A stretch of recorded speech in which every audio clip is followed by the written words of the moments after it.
샬롬 삼국지 7권 21번째. 그런 다음 두 번째 나무합을 보고 말했다. 집과 방이 거꾸로 매달렸고 한 집안에 여럿이 모여 살며 곳에 전기를 모으며 독을 길러 가을이 되면 변하니 이는 틀림없이 벌집입니다. 그리고 마지막 것을 보고 말했다. 긴 다리를 두려운 듯 곱송 그리고 입을 실을 토해 그물을 짜며 그물을 더듬어 먹이를 찾으나 날 저물고 어두워야 이득을 보니 이는 거미임이 틀림없습니다. 관료가 그렇게 알아마치자 제관료는 말할 것도 없고 거기 있던 사람이 모두 놀라 마지 않았다. 관료의 점은 잃은 물건을 찾는데도 신통했다. 한 번은 어떤 늙은 시골 안악이 소를 잃어버리고 찾아왔다. 관료는 한동안 점괘를 살펴보다가 말했다. 부쪽 계곡 물가에서 7사람이 한창 요리를 하고 있어. 빨리 가서 찾으면 고기와 가죽은 되돌려 받을 수 있을 것이오. 노파가 그 말대로 찾아가 보니 어떤 초가 뒤에서 7사람이 한창 고기를 삶고 있는데 정말로 가죽과 고기는 아직 하나도 충나지 않은 채였다. 늙은 안악의 고발로 그 7을 잡아들여 벌을 준 태수 유비인이 이상히 여겨 물었다. 그대는 어떻게 저 소 도둑들이 거기 있는 걸 알았는가? 관료가 점을 쳐서 알려주었습니다. 안악이 그렇게 대답했으나 유비는 아무래도 믿을 수가 없었다. 곧 관료를 불러들여 태수의 인수와 산닭 깃털을 감춰둔 나무합을 내보이며 물었다. 그대는 이 안에 무엇이 들어있는지 알겠는가? 관료가 점을 쳐보고 말했다. 첫째 상자는 아니 모나고 겉이 둥글며 5가지 빛깔로 글이 쓰였고 보배함을 감추고 있을 뿐만이 아니라 믿음을 지니기도 했으며 밖으로 나오면 도장이 되는 것이 들어있으니 그것은 틀림없이 태수의 인수일 겁니다. 또 둘째 합은 높은 산 바위 틈에 붉은 몸을 한 새인데 날개와 깃털을 검고 누르며 새벽이면 반드시 우는 것의 깃털이니 이는 틀림없이 산닭의 깃털일 겁니다. 그 말을 들은 유비는 깜짝 놀랐다. 나무합 속을 들여다본 사람처럼 마치는 걸 보고 그 재주에 크게 감탄하여 그 뒤로는 관료를 귀한 손님으로 대접했다. 관료의 기승 같은 점수를 말해주는 것은 그밖에 더 있었다. 하루는 관료가 성 밖에 나가 한가로이 거닐다가 밭을 갈고 있는 젊은이 하나를 만났다. 무심코 그의 상을 본 관료가 무엇 때문인지 길가에 멈춰 서더니 한동안이나 그 젊은이를 꼼꼼하게 살폈다. 젊은이는 이름이 어떻게 되며 나이는 몇 살인가? 입구 그 젊은이가 다가간 관료에게 그렇게 물었다. 제 이름은 조안이며 나이는 이제 19이 됩니다. 그런데 선생님은 누구십니까?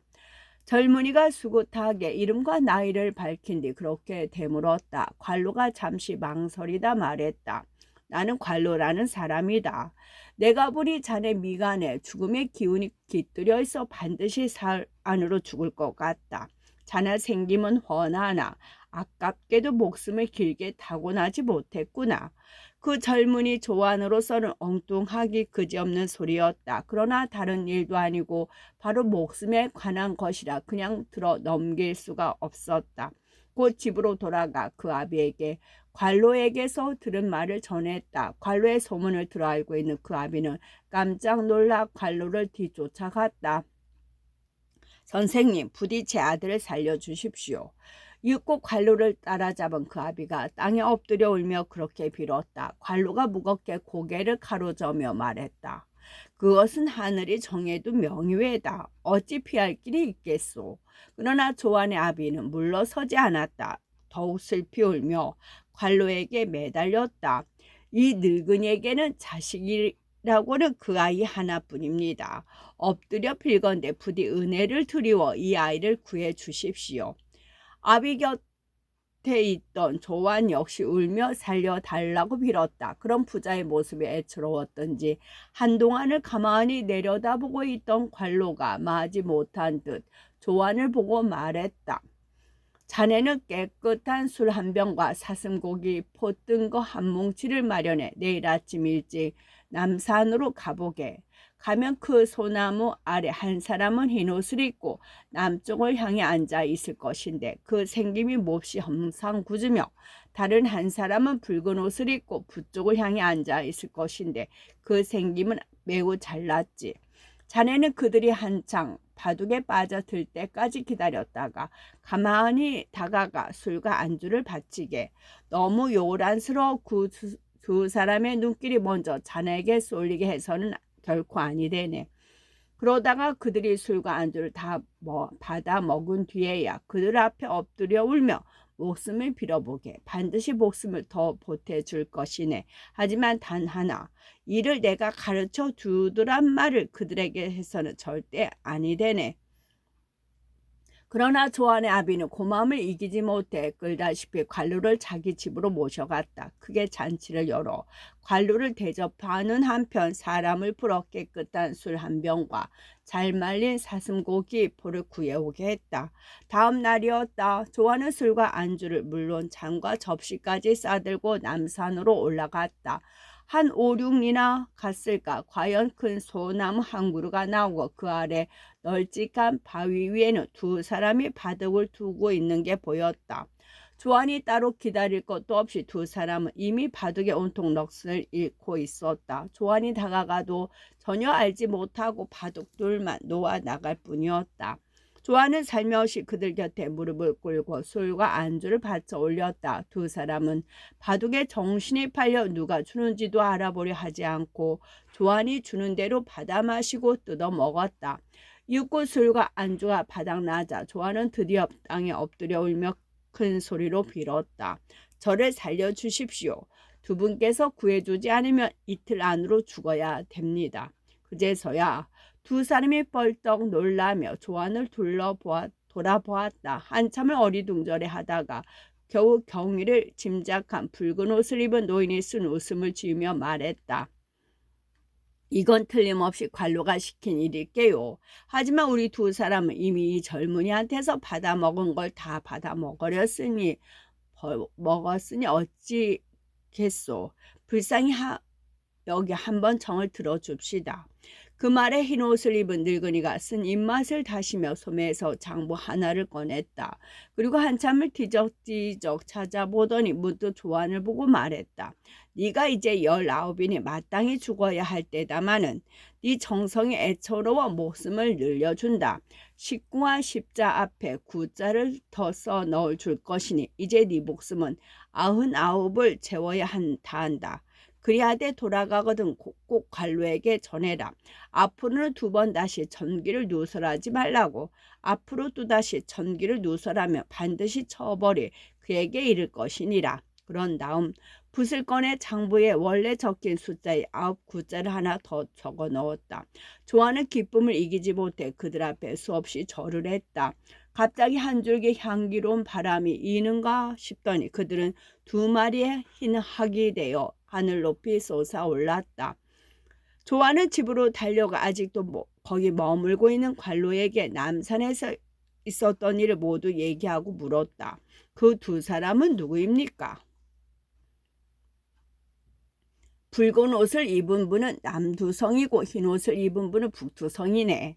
관로가 희미하게 웃으며 그렇게 알려주었다. 조안이 알 수 없다는 얼굴로 다시 물었다. 제가 듣기로 북두성은 9분이라 했습니다. 그런데 어찌 그 한 분뿐이십니까? 흩어져 있으면 9이 되고 합쳐져 있으면 하나가 되네. 북두성은 죽음을 맞고 남두성은 태어남을 맡았는데 이번에 그 북두성이 목숨을 더해 주었으니 이제 자네는 아무것도 걱정할 게 없네. 그러자 조안과 그 아비는 넙죽 엎드려 절을 했다. 모두가 선생님의 신통한 가르침 덕분입니다. 이 은혜를 어떻게 갚아야 할지 모르겠습니다. 하지만 관로는 그때부터 또다시 전기를 누설하게 될까 두려워 사람들에게 점을 쳐주지 않았다. 관로의 점술에 관한 얘기는 정사의 기록만으로도 수십 종이 된다. 위지에서 무제, 문제 몇몇 군웅을 빼며 가장 기록이 많은 사람이 이 관로가 아닌가 한다. 허진은 그런 관로의 얘기를 마친 뒤에 조조에게 말했다. 그 사람은 지금 병원에 있습니다. 대왕께서 걱정거리를 없애고자 하신다면 어찌하여 그를 불러 물어보지 않으십니까? 이에 조조는 귀가 솔깃했다. 그 사람을 뽑아 병원으로 보내 관로를 불러오게 했다. 관로가 불려오자 조조가 물었다. 얼마 전에 좌절한 늙은이가 요망한 짓을 일삼기로 목을 베어 죽였더니 내게 병이 생겼소. 어떻게 된 일인지 점을 쳐서 알아보시오. 그러자 관로는 점괘도 뽑지 않고 조조를 안심시켰다. 그것은 모두가 사람의 눈을 홀리는 술법입니다. 조금도 걱정하지 마십시오. 조조로서는 듣던 중 반가운 소리였다. 거기서 힘을 얻은 덕분인지 정말로 조조의 병은 그날부터 조금씩 나아졌다. 병줄이 어느 정도 놓이자 다시 조조는 천하의 일이 걱정되기 시작했다. 관로를 불러 이번에는 그쪽을 점쳐보게 했다. 허창을 태우는 한신들의 중이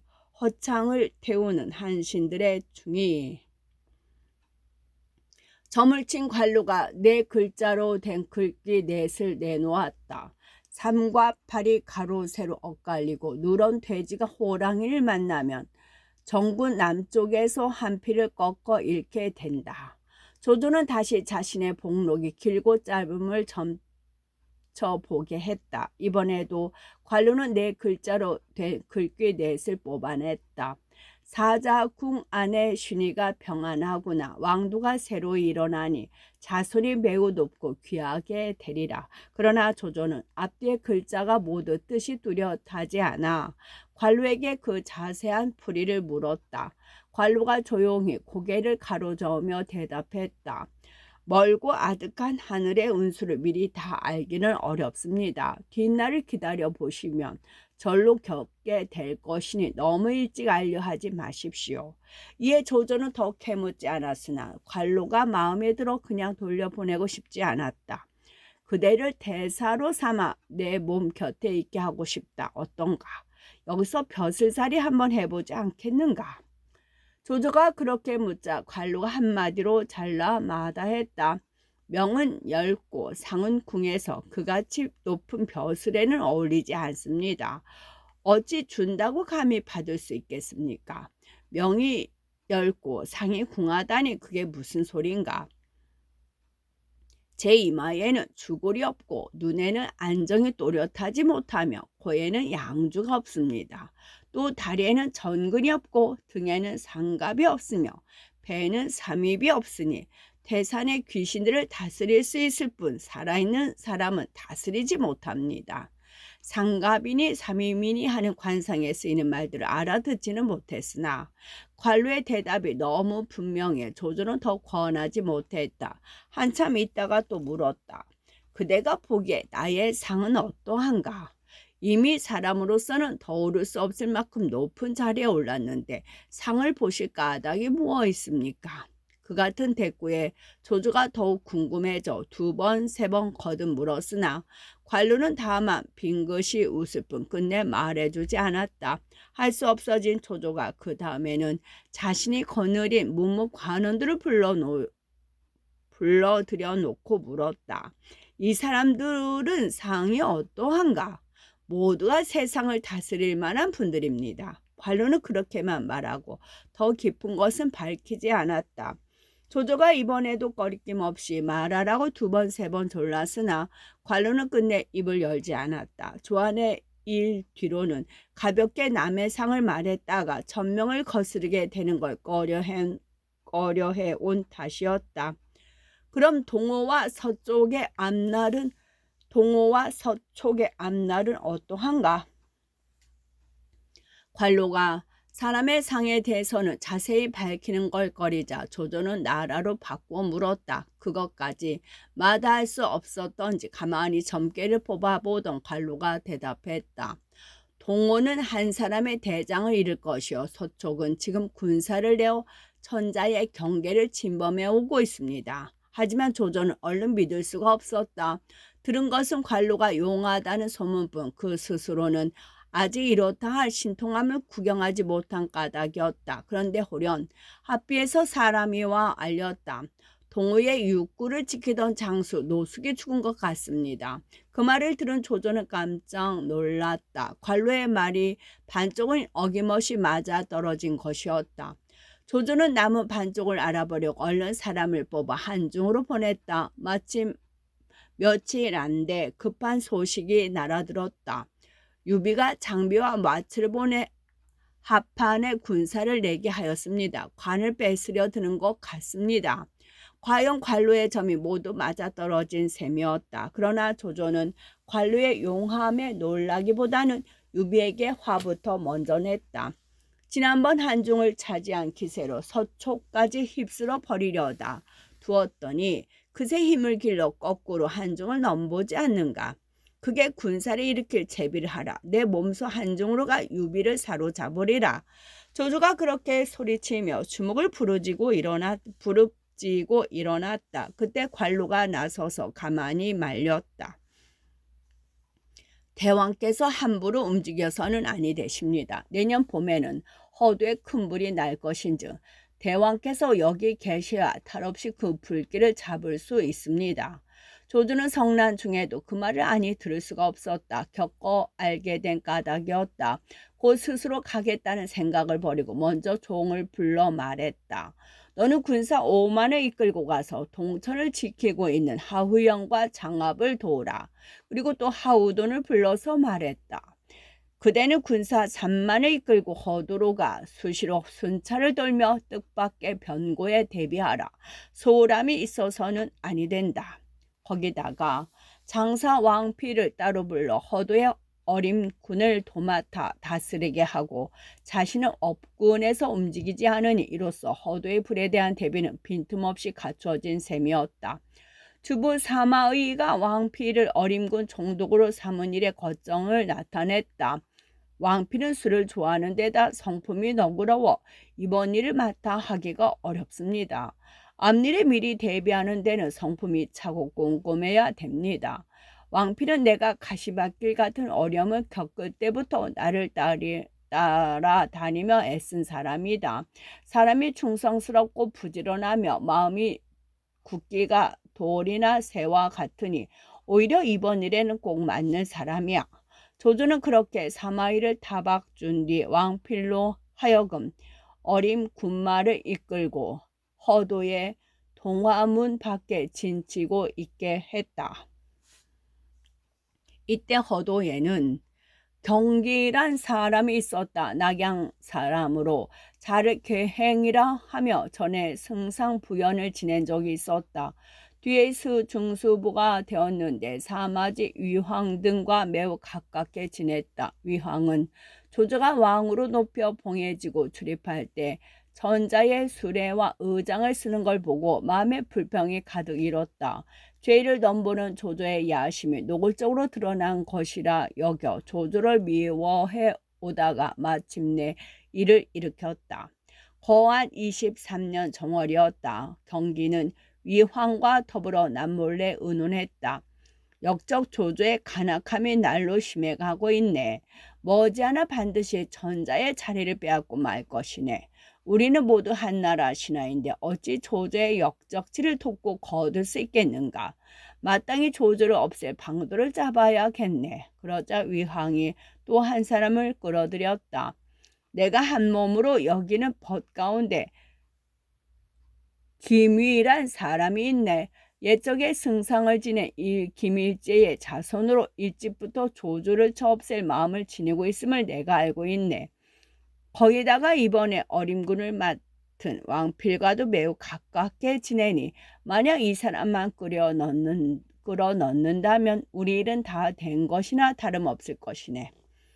그가 이미 왕필과 친하다면 어찌 우리가 꾸미려는 일에 끼어들겠나? 경기가 문득 걱정스레 물었다. 이왕도 그게 마음에 걸리는지 기미를 끌어들이는데 신중해졌다. 가서 한번 말해보세. 속마음을 드러내지 말고 글을 떠볼 수 있을 것이네. 그가 어떻게 나오는지에 따라 우리를 끼어 넣든지 말든지 하세. 이에 두 사람은 그 길로 나서 김희의 집으로 갔다. 김희가 반갑게 그들을 맞아들여 후당으로 데려갔다. 주인과 손님의 예를 끝내고 자리를 잡아 앉기 바쁘게 위황이 말했다. 자네가 왕장사와 특히 지나다게 우리 두 사람이 부탁할 게 있어 이렇게 왔네. 부탁이라니 무엇인가? 듣자 하니 위왕은 머지않아 대위를 물려받아 전자가 될 것이나 하네. 그리 되면 자네나 왕장사도 틀림없이 높은 벼슬에 오르지 않겠나. 바라는 바는 그때 우리를 못 본 채 하지 말라는 것일세. 은근히 손잡고 도와주면 그 은혜는 꼭 잊지 않겠네. 속을 감추어 놓고 기미를 떠보려고 하는 소리였다. 그 말을 들은 기미의 낯빛이 싹 변하더니 이내 소매를 떨치고 자리에서 일어났다. 그때 마침 시중 드는 사람이 차를 끓여 가지고 들어왔다. 차는 무슨 놈의 차야? 기미는 그렇게 내뱉으며 차를 땅바닥에 쏟아버렸다. 심기가 상해도 이만저만 상한 게 아닌 모양이었다. 이 사람아, 오래된 친구를 어찌 이리 야박하게 대하나. 위왕이 짐짓 놀란 체하며 한 번 더 기미의 속을 떠봤다. 그러자 기미가 더 참을 수 없다는 듯 쏘아붙였다. 내가 자네들과 가깝게 버탄 것은 자네들이 한 주의 훌륭한 신하들을 조상으로 모시고 있었기 때문이네. 그런데 이제 자네들은 한 주의 은혜에 보답할 생각은 않고 오히려 조조에게 빌부터 역적질이나 돌 작정인가? 그리하고도 무슨 낯으로 나와 벗삼고자 하는가? 하늘이 정한 운수가 이러한데 그렇지 않고 어찌하겠나? 경기가 곁에 있다가 위황을 거들어 마음에 없는 소리를 보탰다. 그 말에 거미가 더 화를 내었다. 하늘이 정했다니 그 무슨 대먹자는 소리들인가. 정말 상종 못할 사람들이로군. 그렇게 소리치고는 돌아앉아 버렸다. 그제서야 경기와 이왕은 정말로 기미가 충성되고 의로운 마음을 지녔음을 믿고 드디어 찾아간 까닭을 사실대로 밝혔다. 우리는 기실 역적을 쳐 없애려고 자네를 찾아왔네. 이제 한 말은 자네의 속마음을 알 수 없어 한번 떠본 것뿐이네. 나는 여러 대에 걸쳐 한조의 신하로 산 집의 자손인데 어찌 역적을 따를 리 있겠나. 나를 너무 작게 보았네 그려. 기미가 그렇게 반가워하며 다시 물었다. 그대 자네들은 한시를 바로잡기 위해 무슨 좋은 계책이 있는가? 그 말에 유왕이 한숨을 내쉬며 말했다. 비록 이 한 몸을 던져 나라의 은혜에 보답하고자 하는 마음은 있으나 아직 역적을 죽일 계책은 정하지 못했네. 기미가 자청하여 어려운 일을 떠맡고 나섰다. 내가 때를 보아 바깥에서 호응하여 왕피를 죽이고 그 병권을 빼앗아 보겠네. 그런 다음 천자를 받들어 모시고 한편으로는 유황숙과 연결하여 밖에서 우리를 돕도록 한다면 조조를 없애는 것도 어렵지 않을 것이네. 두 사람이 들어보니 자기들이 속으로 바란 것 이상이었다. 두 사람은 기미의 손을 덥석 잡으며 입을 모아 그의 중의와 지모를 죽여 세웠다. 이제 한실은 다시 일어나야 되었네. 이제 한실은 다시 일어나게 되었네. 덕이가 아니었다면 어찌 그런 꿈이라도 꿔보겠나. 그러자 기미가 다시 두 사람을 더 끌어들였다. 내게 마음으로 벗다는 두 사람이 있는데 조조와는 아비 죽인 원수 사이일세. 지금은 성 밖에 살지만 우리 편으로 끌어들여 날개로 쓰는 게 어떻겠나. 그게 누군가. 경기와 유황이 반가운 얼굴로 물었다. 태의 길평의 아들들일세. 마지는 이름이 길막이요. 자를 문연이라 하며 둘째는 이름이 길목이요. 자는 사연이라 쓰네. 지난날 조조가 도승의 의대조 사건으로 그 아버지 길평을 죽였을 때 그들 둘은 멀리 시골로 달아나 겨우 죽음을 면했네. 이제 몰래 허도로 돌아와 있는데 그들에게 조조로 치는 일을 도와달라면 아니 들을 리가 없을 걸세. 그 말을 들은 경계와 위황은 크게 기뻐했다. 그런 사람들이라면 믿을 만하다 싶어 어서 보자고 재촉했다. 기미가 곧 사람을 보내 길막과 길목 형제를 불러오게 했다. 오래전에 길씨 형제가 오자 기미가 모든 걸 털어놓고 도움을 정했다. 그 말을 듣기 바쁘게 둘은 눈물을 쏟으며 원한에 찬 맹세의 말을 내뱉었다. 돕다 뿐이겠소. 이 몸이 부서져 가루가 되더라도 맹세코 조조 그 역적놈을 죽이겠소. 그렇게 뜻을 같이 하는 사람들이 다 모이자 일은 좀 더 구체적으로 짜여져 갔다. 기미가 그 대략을 말했다. 정월 보름밤이면 성안은 집집마다 큰 등을 내걸어 대보름을 경축할 것일세. 그때 경소부와 위사직 두 사람은 각기 집안의 장정들을 끌어모아 왕필의 병영 앞으로 나오게, 그리고 왕필의 병영에 불을 일어나거든 길을 나누어 밀고 들어와 왕필을 죽여버리도록 하게. 왕필을 죽인 다음에는 경기와 유황이 궁감을 이기지 못해 다음 말을 기다리지 않고 물었다. 나와 함께 대궐 안으로 들어가 전자를 오복루로 모시고 백관을 불러 모아 역적을 치라는 분부를 내리시게 하면 될 것이네. 그때 문현 형제부는 성 밖에서 지쳐 들어와 불길을 신호로 백성들을 부추겨 주게. 나라의 역적을 죽이자고 소리치며 백성들과 더불어 길을 막아 바깥의 구원군이 성 안으로 들어오지 못하게 해야 되네. 그러면 오래자나 전자께서 조서를 내려 그들 구원군을 항복하게 만드실 것이네. 대강 허도 성안이 안정이 되면 얼른 군사를 힘으로 업군으로 가세. 조조를 사로잡고 곧 사신을 보내 유황승을 모셔드리면 일은 끝나는 것일세. 보름날에 거사는 이경 무렵으로 하는 게 좋겠네. 부디 조심하여 전에 동승처럼 화를 입는 일이 없도록 해야 하네. 듣기에는 조금도 빈틈이 없는 계책이었다. 이에 다섯 사람은 비를 섞어 하늘에 맹세하고 자기 집으로 돌아갔다. 얼마 남지 않은 대보름이라 거사에 동원할 장정이며 병기들을 채비해 두려 함이었다.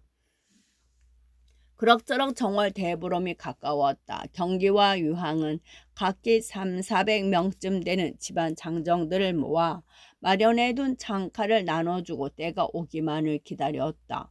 길막과 길목 형제도 채비를 갖추고 기다리기는 마찬가지였다.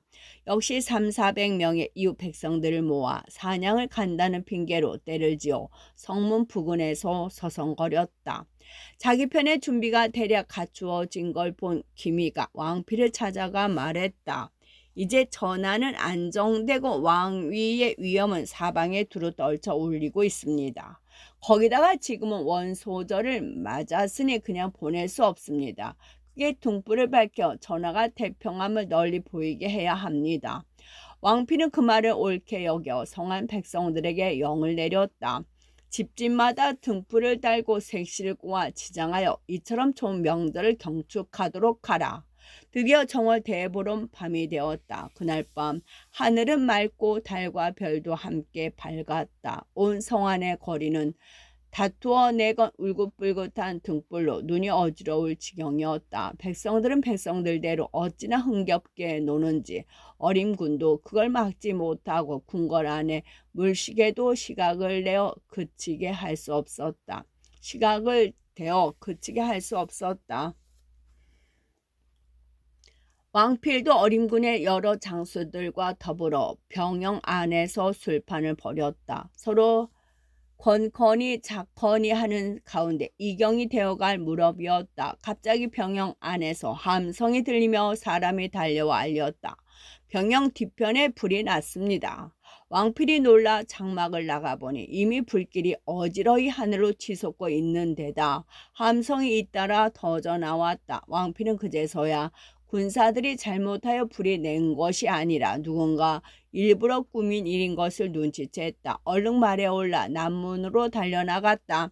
하지만 그때는 이미 경기와 유황이 움직인 뒤였다. 왕필의 병영에서 불이 나는 걸 보고 집안 장정들을 몰아 지쳐들던 경기는 황급히 남문으로 달려나가는 왕필을 만났다.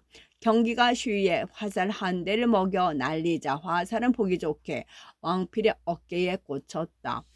왕필은 하마터면 말에서 떨어질 뻔했으나 겨우 말 고삐에 매달려 이번에는 서문 쪽으로 달아났다. 등 뒤에서는 뒤쫓는 군사들의 함성 소리가 시끄러웠다.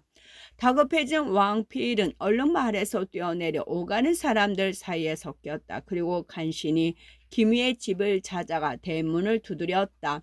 평소 가까이 지내는 사람이라 그 집에 몸을 숨기려는 생각에서였다. 이때 기미는 몰래 사람을 놓아 왕필의 병영에 불을 지르게 해놓고 자신은 집안의 장정들을 끌어모아 경기와 유황을 도우려 가고 없었다. 아내들만 남아 집을 지키다가 왕필이 문을 두드리는 소리를 듣자 벌써 귀미가 일을 마치고 돌아온 줄 알았다. 귀미 아내가 대문께로 달려나와 빗장을 열지 않고 물었다. 벌써 왕필을 죽이고 돌아오시는 길입니까?